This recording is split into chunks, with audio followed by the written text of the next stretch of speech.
The countdown is on. There's only 1 week left until Virginia elects its next governor, and the race is extremely tight. Democrat Terry McAuliffe is locked in a fierce battle against Republican nominee Glenn Youngkin. And despite low approval ratings, President Joe Biden is expected to visit Virginia today. He's set to campaign with McAuliffe in a last-ditch effort to energize Democratic voters. CBS News reporter Sarah Ewall-Wice was in Virginia over the weekend following the candidates, and she joins us now to talk more about all of this. So, Sarah, there's 1 week to go, but this race is still incredibly tight.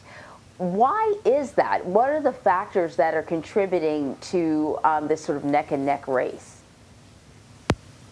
Yeah, you know, this was a bit of a surprise coming into these final weeks that it would be this tight. President Biden won this state by 10 points last fall. But, you know, it really comes down to a couple of different factors. One, Glenn Youngkin is really going after independent voters. Independent voters really leaned into voting for Democrats in 2018 as well as 2020 with President Trump in office. He's also targeting suburban voters and women in the suburbs specifically. That has been something where that group of women have fled the Republican Party and have been voting for Democrats over the past few elections. Democrats still do have more voters in the state than Republicans, so it really does come down to these margins, especially with those independents. But at the same time, we have one other factor here at play, and that is enthusiasm. And you know, some Democrats I spoke to over the weekend pointed out that there just isn't the same enthusiasm this go round. There wasn't the same rallying cry that there was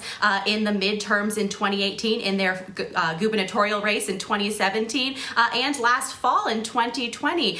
So it really comes down to turnout. Even the National Democratic Party chair over the weekend told us he wouldn't be party chair if he wasn't worried about turnout. So they really are trying to energize that base in this final week ahead of Election Day. And you know, early voting has already been underway. More than 700,000 people have already voted in the state, but we just don't know who they're voting for yet.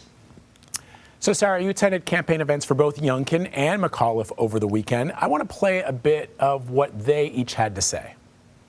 You know, I'm running against a guy who says day one he'll ban abortions. He's against gay marriage. You know, you got to have an open and welcoming community if you're going to recruit businesses here. I want to make Virginia Beach the renewable energy capital of the United States of America. There's no business going to come to a state where a governor's putting walls up around it. It's not going to happen. We're driving all over Virginia over the next, we're on a 10-day trip. We're on day 3. We're going to stop in 50 different places and meet Virginians and carry our message of lower taxes and better jobs and the best schools and safe communities and rally support.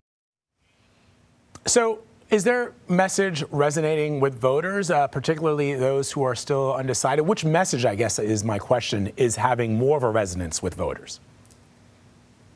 You know, it's interesting because you are seeing the traditional campaign issues like the economy on the campaign trail, but that really isn't standing out at this final stage in the race.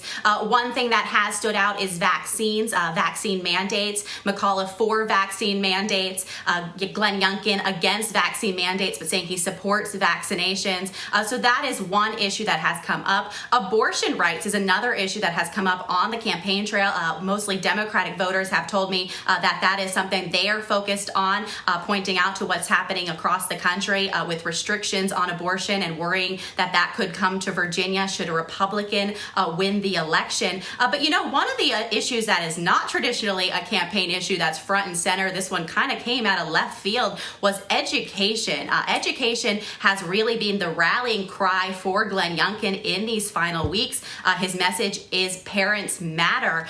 You know, it comes out of a debate with Terry McAuliffe, where McAuliffe essentially said parents shouldn't be having the say in what their schools are teaching. And Youngkin has really grasped onto that and made that his campaign rally at the end of this cycle. And, you know, it's resonating with folks who I've spoken to at his events. Women who were at his event told me that education was their #1 issue, and it's what's driving them out.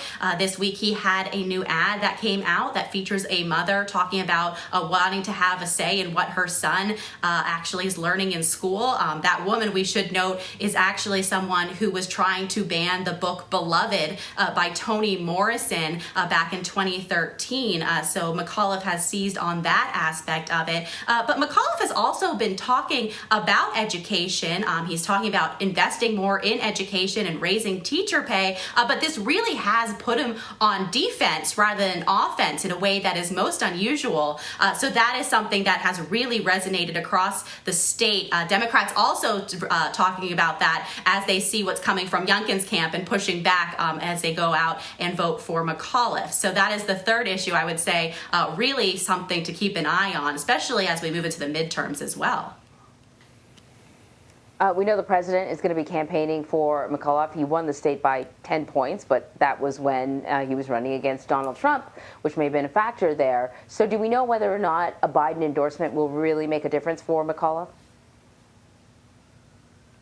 You know, they're hoping that I think any heavy-hitting Democrat coming out will help in this tight race. I should note that President Biden, was in the state over the summer and did campaign for McAuliffe over the summer. But since he was there, you know, his approval rating has taken a major hit nationally, and it also has taken a hit specifically in Virginia. But he'll be back there today in Arlington campaigning. We've also seen a number of other Democrats coming out to campaign, including former President Obama. I was at his event over the weekend. The vice president was already in the state campaigning, and she will be back again later this week, it was announced. So, you know, they're really bringing out everyone to try and rally the support, rally enthusiasm as we head into these final 7 days. So Virginia and New Jersey are the only 2 states that are holding gubernatorial races this year. So help our viewers understand what these elections might foreshadow about next year's midterm elections. Yes, I think everyone is watching this race very closely, specifically in Virginia. It said, so as goes Virginia, so goes the nation. Not always completely accurate, but something to keep an eye on. And this could do 2 things. One, it could be a huge red flag for Democrats. I mean, they won the state by 10 points in 2020. If they win by a much smaller margin, that says one thing. If they lose, it's a huge alarms going off in terms of where they go from here. And so depending on that, Democrats could be looking at the agenda of Terry McAuliffe, which is very similar to the agenda of President Biden and members of Congress, and saying, okay, we need to back away from some of this based on what they saw in Virginia. At the same time, Republicans are looking at this, and they could be learning what they need to do next. They had some challenges, obviously, with President Trump. The party still vastly embraces President Trump. But with that said, if they look at how Glenn Youngkin is running his campaign, if he's able to pick off those independent voters, if he's able to win back some of those women in the suburbs, they will look at that as a blueprint for how to move forward in races across the country. And so that is something that they can learn a lot from after having the challenges and losing both the Senate and the White House last year. Really, really fascinating stuff. All right, Sarah, always great to talk to you. Thanks so much for your reporting, as always. Thanks for having me.